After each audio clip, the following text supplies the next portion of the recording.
तुम्हारा अन्नदाता, पग पग पर है संग तुम्हारे अन्नदाता। लहू किसानों का बन के पसीना सींचता है धरती का सीना। मेहनत का तेरी हक दिलवाने, नई तकनीक नई खोज बताने। पशुधन को गुणवान बनाना, पौध सुरक्षा को सिखलाना, खेती के सब गुर समझाने, भारत का सरताज बनाने। हाथों पहर है संग तुम्हारे अन्नदाता, अन्नदाता। नमस्कार, अन्नदाता कार्यक्रम में आप सभी का स्वागत है। मैं हूं आपके साथ शालिनी कपूर तिवारी। हर रोज की तरह एक बार फिर से हम कार्यक्रम में लेकर के आए हैं खेती बाड़ी से जुड़ी हुई बहुत सी लाभकारी जानकारियां। तो चलिए सबसे पहले देखते हैं कि क्या है विशेष आज के कार्यक्रम में। सेब के बागों में इस समय किए जाने वाले जरूरी प्रबंधन, टपक एवं बौछार सिंचाई पद्धति के महत्व और प्रयोग विधि, बैकयार्ड मुर्गी पालन किसानों के लिए एक लाभकारी व्यवसाय,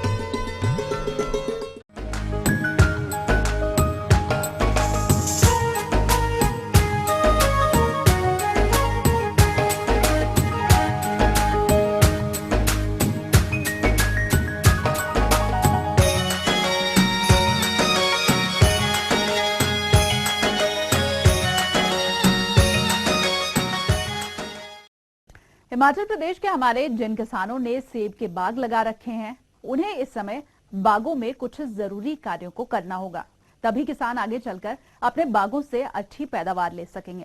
तो कौन कौन से हैं वो जरूरी कार्य और इन कार्यों को किस प्रकार से संपादित करना है, अपने अनुभवों को बता रहे हैं हिमाचल प्रदेश के एक प्रगतिशील किसान। बागवान भाइयों नमस्कार, मैं मोहनलाल 25 साल से पहले ये बागवानी का काम करता रहा हूँ। बागवान भाइयों, हमारे पास 10 बीघा ज़मीन है, 300 पौधा मैंने लगाया है। हाल ही में मैंने फ्रूट का तोड़ान किया और इस बार मुझे लगभग 2-2.5 लाख का मुनाफा हुआ है। और अभी मैं अपने बगीचे की साफ सफाई का काम कर रहा हूँ। बागवान भाइयों, आपके बगीचे में बेकार झाड़ियाँ, बेकार घास होता है, माल मवेशी के खाने लायक नहीं है, उसको काट करके इकट्ठा करके जला सकते हैं आप।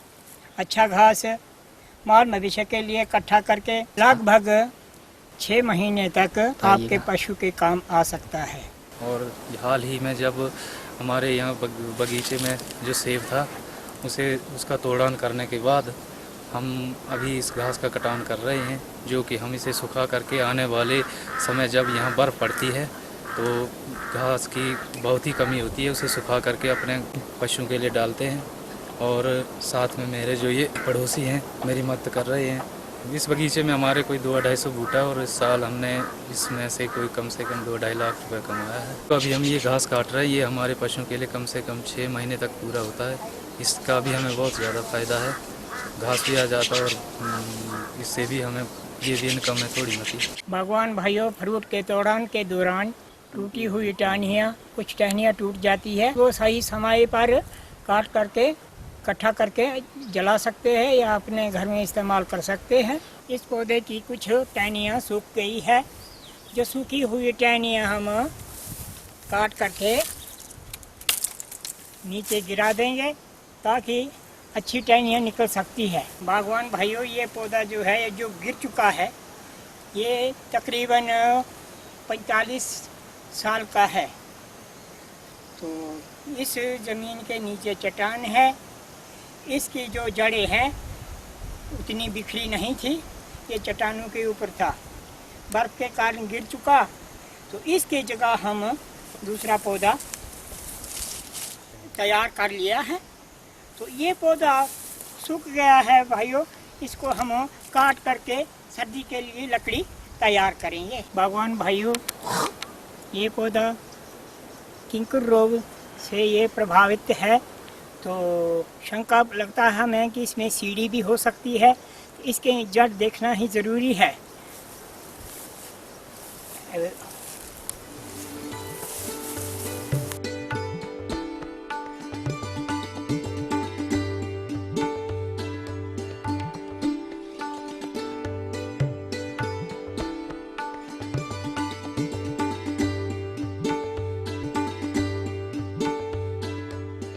इसका सेंटर जो मिनी सेंटर जड़ का था वो सीढ़ी ने काट लिया है। इस कारण ये जो है क्षतिग्रस्त हो चुकी है। ये पौधा कामयाब होने वाला नहीं है।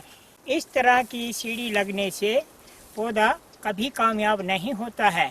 उस पौधे को उखाड़ कर फेंकना और दूसरा पौधा लगाना जरूरी है। ध्यान रखें बागवान भाइयों, सीढ़ी लगने ना दें।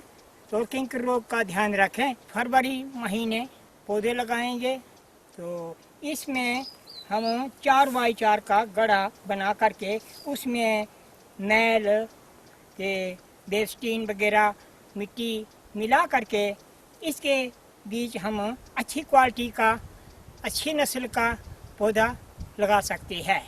ताकि बागवान भाइयों, ये पौधा अगर हम ठीक रेख ढंग से अगर तैयार करें, हमें काफ़ी फ़ायदा मिल सकता है।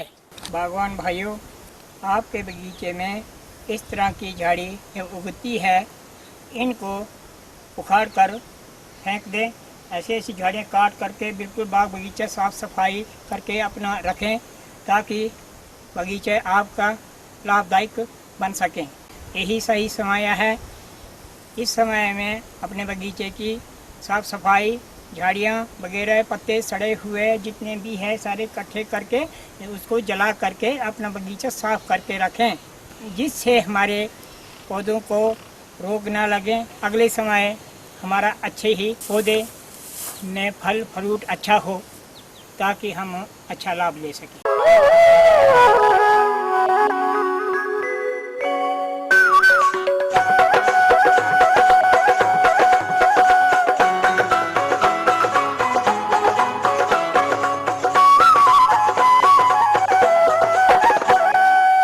खेती के साथ अधिकतर हर किसान किसी न किसी अन्य सह व्यवसाय से जुड़ा ही हुआ है। और अगर यहाँ बात की जाए बैकयार्ड मुर्गी पालन की, तो बहुत से किसान इस व्यवसाय को अपनाकर अच्छा लाभ ले रहे हैं। और इस व्यवसाय को शुरू करने के लिए सरकार कितना अनुदान दे रही है, ये तमाम बातें अगर आप जानना चाहते हैं और इस व्यवसाय से जुड़ना चाहते हैं तो इस पर विस्तार से जानकारी के लिए आइए मिलते हैं एक विषय विशेषज्ञ डॉक्टर ओपी वर्मा से। बैकयार्ड पोल्ट्री का एक प्रोग्राम चलाया जा रहा है, जिसमें छोटे किसान जो कि मार्जिनल या बहुत छोटे किसान हैं, जिनकी आय बहुत कम है, उनको 50 मुर्गी के चूजे फ्री में, उनका कोई पैसा नहीं दिया जाता है, पशुपालन विभाग के द्वारा दिया जाता है। जब 50 चूजे किसान भाई पाल लेते हैं, जब ये लगभग 17-18 सप्ताह के हो जाते हैं तो इनसे अंडा उत्पादन मिलने लगता है। और अंडा उत्पादन जो है, एक मुर्गी से आप जानते हैं कि एक साल में लगभग 260 अंडे प्राप्त होते हैं। और एक अंडे का वज़न, अगर अच्छा अंडा है, अच्छी ब्रीड है, तो लगभग 60 से 65 ग्राम एक अंडे का वज़न होता है। अंडा उत्पादन के साथ साथ अगर किसान भाई चाहते हैं तो मुर्गी से ब्रायलर उत्पादन, जब मुर्गी के चूजे लगभग 10 या 11 सप्ताह के हो जाते हैं, उस समय उनका वज़न लगभग 2.5 किलो का हो जाता है। उस समय उनको मीट उत्पादन के लिए स्लाटर करके और उससे मीट किसान भाई उसका अपने खाने के प्रयोग में ला सकते हैं। मुर्गी का जो मांस होता है, इसको वाइट फ्लेश मांस बोलते हैं। इसमें जो है रेड फ्लेश मीट की तुलना में ज़्यादा अच्छा माना जाता है। इसमें फैट का परसेंटेज कम होता है, प्रोटीन का परसेंटेज ज़्यादा होता है और आसानी से डाइजेस्ट हो जाता है। तो इस तरह से अगर आप देखते हैं तो मुर्गी से बहुत सारे फ़ायदे होते हैं और कोई भी छोटा किसान के अच्छी तरह से इसको पाल सकता है। अलग से कोई खर्चा नहीं करना पड़ता है। केवल घर का कोई बच्चा या कोई भी आदमी सुबह शाम उसको थोड़ा सा चरने के लिए अगर मुर्गियों को खोल देता है, सेट से बाहर निकल जाती हैं, तो अपने आप चर के अपना भोजन की व्यवस्था मुर्गियां कर लेती हैं और अलग से खिलाने की ज़रूरत नहीं पड़ती है। तो किसान भाई आराम से बैकयार्ड पोल्ट्री का लाभ उठा सकते हैं और अपनी आमदनी को बढ़ा सकते हैं। कोई भी अंडा आज की डेट में आप देख रहे हैं 4-5 रुपया प्रति अंडे की दर से कम नहीं बिक रहा है। अगर आपके पास 50 मुर्गियाँ हैं, जिसमें से लगभग 25-30 भी अगर अंडा दे रही हैं, प्रतिदिन अगर आपको 30 अंडे मिल रहे हैं तो आप 30 गुणे 4 कर दीजिए, कम से कम 120 रुपया या 130 रुपया प्रतिदिन आपको इनकम हो जाती है और इसमें कोई खर्चा करने की जरूरत नहीं होती। तो ये थी कुछ उपयोगी जानकारियां। अब लेंगे एक छोटा सा ब्रेक, जल्द हाजिर होंगे।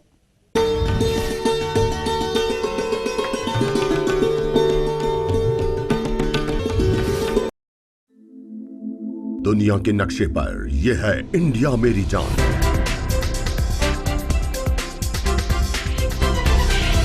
भारत थोड़ा अलग है।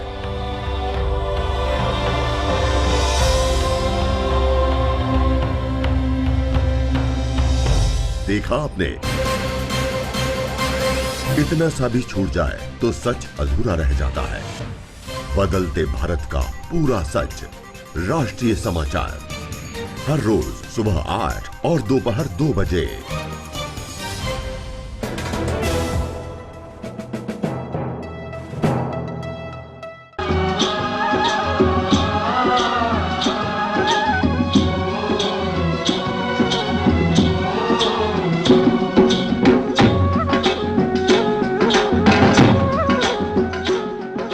ब्रेक के बाद एक बार फिर से आप सभी दर्शकों का अन्नदाता कार्यक्रम में स्वागत है। और चलिए अब बढ़ते हैं अगली प्रस्तुति की ओर।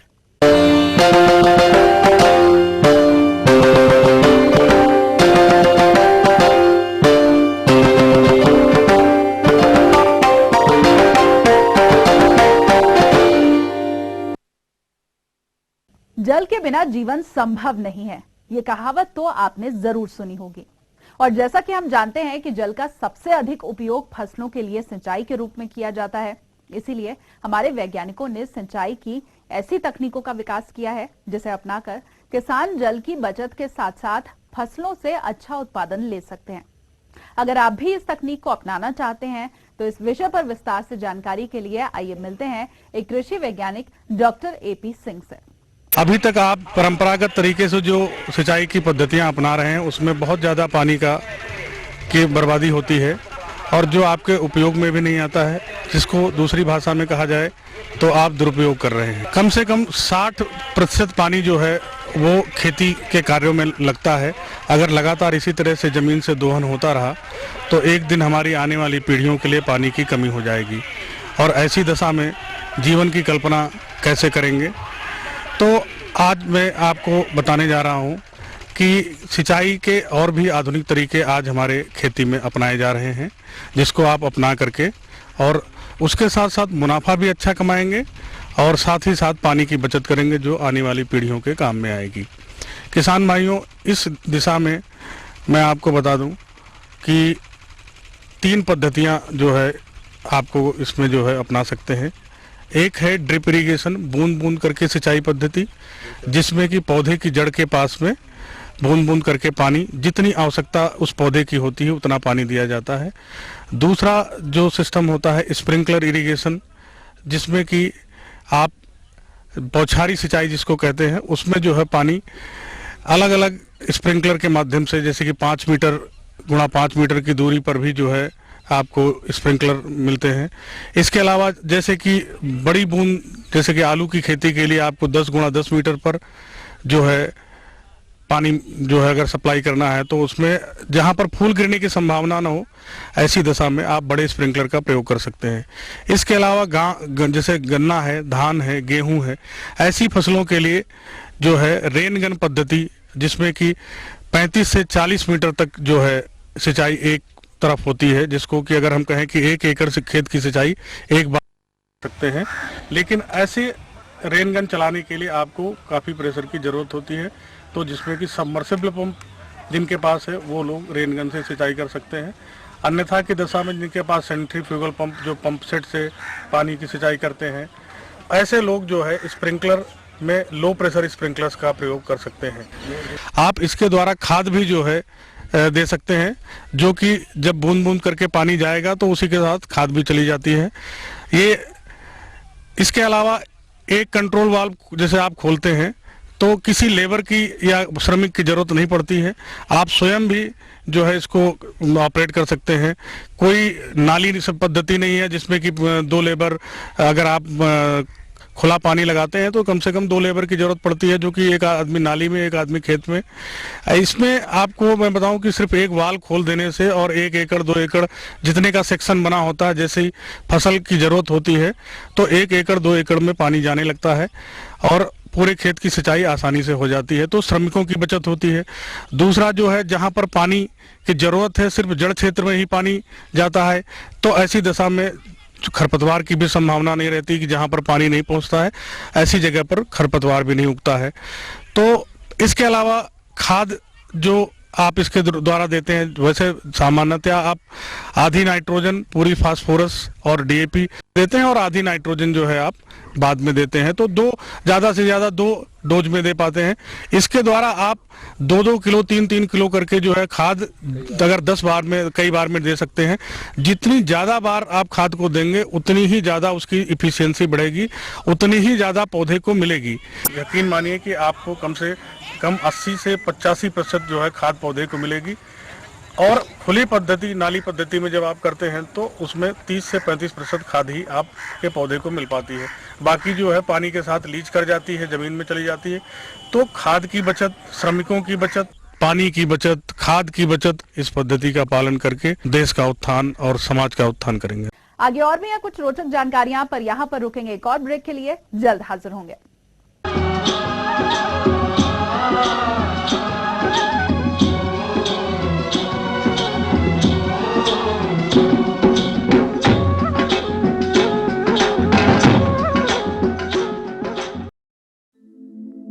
दुनिया के नक्शे पर यह है इंडिया मेरी जान।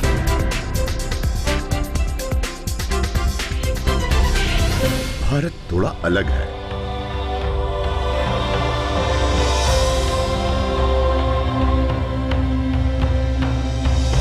देखा आपने, इतना सा भी छूट जाए तो सच अधूरा रह जाता है। बदलते भारत का पूरा सच, राष्ट्रीय समाचार, हर रोज सुबह 8 और दोपहर 2 बजे।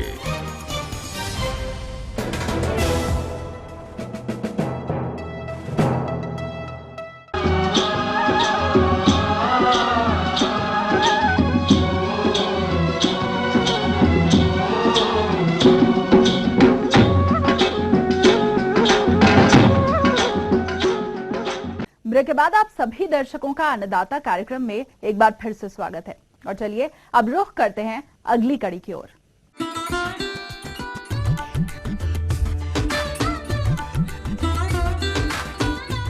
अन्नदाता हेल्पलाइन निशुल्क फोन संपर्क सेवा के माध्यम से आपके द्वारा पूछी गई समस्याओं में से एक या फिर 2 महत्वपूर्ण समस्याओं को हम अपने कार्यक्रम में शामिल करते हैं। और इसी के तहत आज की चयनित समस्या और उसका जवाब इस प्रकार है।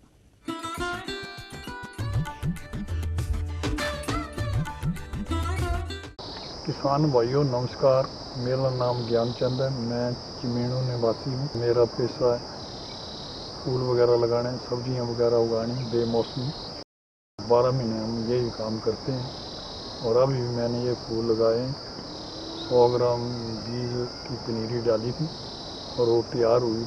गेंडे की पनीरी लगाई थी, पहले ज़मीन तैयार करी, फिर पनीरी की जगह तैयार करी, फिर पनीरी डाली। 15-20 दिनों में पनीरी तैयार हुई। जो खेत मैंने तैयार किया हुआ था उसमें मैंने इसकी रोपनी की और पौधे से पौधे की दूरी 1 फुट की चारों तरफ, यानी कि 1 फुट रखी। और अब फूल जो है मेरा वो गेंडे का तैयार हो गया है। इसको रोपनिंग के बाद इसकी सिंचाई का ऐसा है कि 3 दिन तक इसकी सिंचाई करनी पड़ती है। उसके बाद फिर हफ्ते बाद इसको पानी लगाना पड़ता है। पहले हम इसको जो है फुहारे से पानी देते हैं, बाद में वैसे ही पानी लगा देते हैं खेत में। और आस्ते आस्ते पौधा बनता जाता है और फिर फूल आना शुरू हो जाता है। बाकी जिस टाइम इसकी डोडियाँ आने शुरू हो जाती हैं तो हम इसमें जो है बीच में से घास वगैरह निकाल देते हैं, बिल्कुल जगह को साफ कर देते हैं। फिर फूलना शुरू हो जाती है, फिर इसमें कुछ नहीं करते। इसमें केंचुआ खाद डाली हमने और साथ में मिक्सचर डाला। उसके बाद हमने यूरिया खाद डाली इसमें, बस उसके बाद फिर कोई खाद नहीं ली। बाकी ये कीटाणुओं कीटनाशक के लिए जो है स्प्रे वगैरह करते रहे। अब हमारा इस टाइम जो है 50% फूल तैयार है इसमें जैसे लगभग 1 बीघा ज़मीन है, इसमें अगर ठीक फूल रहे, अब बारिश ने ख़राब नहीं किया, और उसके बाद फिर जो है माड़े वगैरह तैयार होगी, सेल हो गया, बिक गया, 10-15 हज़ार रुपया आम किसान जो है इसका बना लेता है।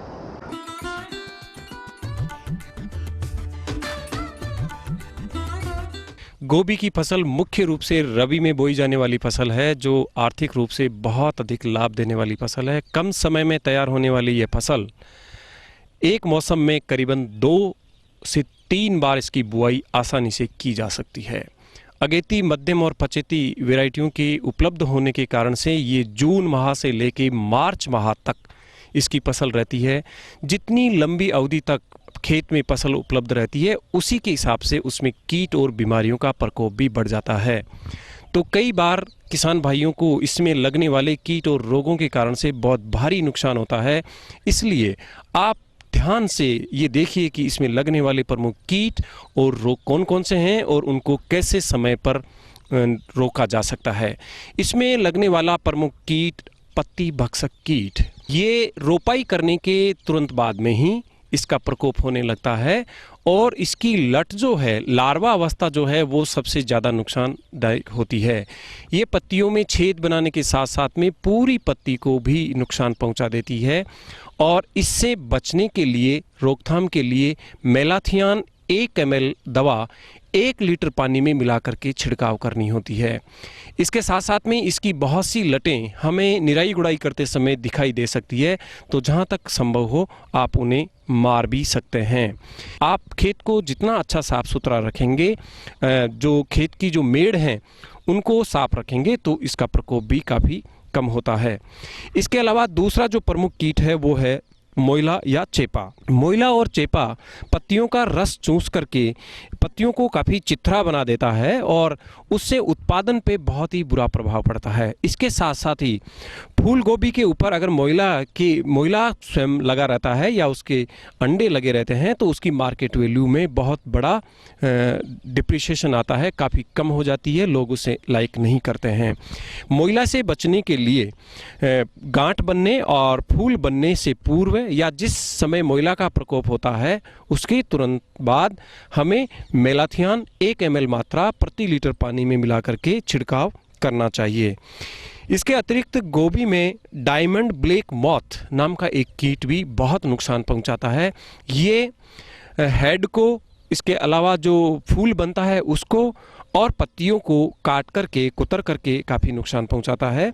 इसमें हरा रंग जो है वो गायब हो जाता है, उसका जो भाग है, उसका जो पौधे का मुख्य प्रकाश संश्लेषण की क्रिया करने वाला जो भाग है वो ख़त्म हो जाता है और एक जाल जैसा बन जाता है, जिस प्रकार से आप इन पत्तियों पे देख रहे हैं। इससे बचने के लिए प्रोफेनोफॉस 1 मिलीलीटर दवा 1 लीटर पानी में मिला करके छिड़काव करना होता है और 1 हेक्टेयर में 400 से 600 लीटर पानी का इस्तेमाल किया जाता है। इस दवा का छिड़काव करने के 7 दिन बाद में हमें पुनः दवा का छिड़काव करना होता है। इसके साथ साथ में इसमें भूरा गलन या लाल सड़न बीमारी भी लगती है, भूरा सड़न बीमारी लगती है और ये मुख्य रूप से फूल गोभी में लगने वाली बीमारी है जो पोषक तत्वों की कमी से लगती है। बोरोन तत्व की कमी से ये भूरा सड़न लगता है और इससे बचने के लिए 10 से 15 किलोग्राम बोरेक्स प्रति हेक्टेयर की दर से पौधारोपण से पूर्व इस्तेमाल करनी चाहिए। और बाद में अगर इसके सिम्टम दिखाई दें, इसका मुख्य लक्षण यह है कि जो फूल बन रहा है उसके ऊपर भूरे रंग के धब्बे बन जाते हैं या लाल या गुलाबी रंग के धब्बे होते हैं। ऐसी स्थिति आने पर बोरेक्स 0.3% का छिड़काव करना चाहिए और 7 दिन बाद में ये छिड़काव दोहराना चाहिए। इसके साथ साथ में गोभी बुआई वाले क्षेत्रों में ये ध्यान रखिए कि ये हाई फीडर क्रॉप है, इसलिए 200 से 250 क्विंटल अच्छी प्रकार से सड़ी हुई गोबर की खाद इस्तेमाल में लेते हैं तो उसे बोरोन की पूर्ति हो जाती है और गोभी जहाँ ली जाती है वहाँ बार बार अगर गोभी की फसल आप ले रहे हैं तो निश्चित रूप से बोरोन की कमी महसूस होने लगी कि ऐसे में 10 से 15 किलोग्राम बोरोन आप बुआई से पहले ही इस्तेमाल कर लेंगे तो इस प्रकार की समस्याएं नहीं आएगी। इसके साथ साथ में इसमें तना गलन या जड़ सड़न की भी समस्या आती है और ये मुख्य रूप से नर्सरी अवस्था में आती है और कई बार मुख्य खेत में जब ट्रांसप्लांटिंग कर देते हैं उसके बाद में भी तना और जड़ जहाँ मिलते हैं वहाँ पे रोटिंग हो जाती है, मतलब सड़ा हो जाता है और पौधा जो है ऊपर का भाग गिर जाता है। इससे बचने के लिए डाइथेन M45 नाम की दवा से नर्सरी को उपचारित करना चाहिए, उसका छिड़काव करना चाहिए। बीजों को डाइथेन M45 और बावस्टीन में से किसी एक दवा से 2 ग्राम प्रति किलोग्राम बीज से उपचारित करके बोना चाहिए। ट्रांसप्लांटिंग करने के बाद में अगर ये समस्या आती है तो डाइथेन M45 या बावस्टीन का 2 ग्राम प्रति लीटर पानी के हिसाब से घोल बना करके ड्रेंचिंग करनी चाहिए, जिससे इस बीमारी को आसानी से रोका जा सकता है।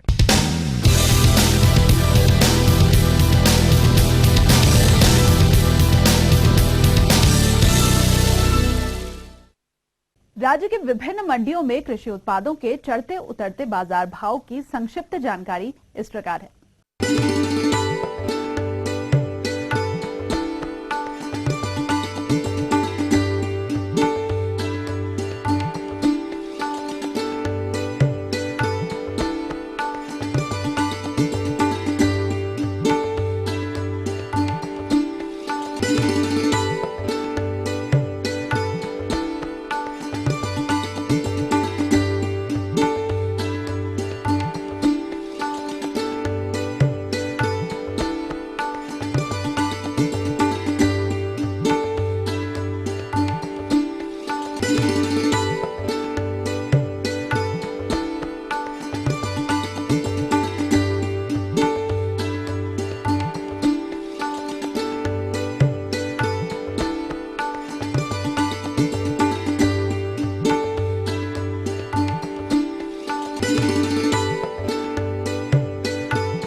और आइए अब देखते हैं कल दिखाए जाने वाले कार्यक्रम की मुख्य झलकियां। धनिया की सफल खेती पर एक किसान का अनुभव।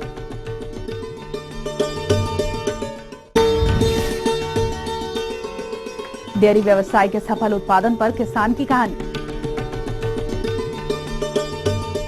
हम ये उम्मीद करते हैं कि आज का कार्यक्रम आप सभी दर्शकों के लिए उपयोगी रहा होगा। किसान भाइयों, अन्नदाता आपकी सेवा के लिए संकल्परत है। कृषि संबंधित समस्या और सुझावों के लिए आप हमें इस पते पर संपर्क कर सकते हैं। प्रोड्यूसर अन्नदाता ETV, Haryana, Himachal Pradesh, Ramoji film city, Hyderabad 501512। साथ ही आप हमें ईमेल भी कर सकते हैं। हमारा ईमेल ID है annadaata@hp@etv.co.in। इसके अलावा हमारे निःशुल्क हेल्पलाइन नंबर 180010084599 पर सोमवार से शनिवार सुबह 10 से शाम 4 बजे के बीच आप हमें कभी भी संपर्क कर सकते हैं। तो फिलहाल अन्नदाता की पूरी टीम को दीजिए इजाजत। कल फिर से इसी समय आपसे मुलाकात होगी कृषि संबंधित कुछ और रोचक जानकारियों के साथ। नमस्कार।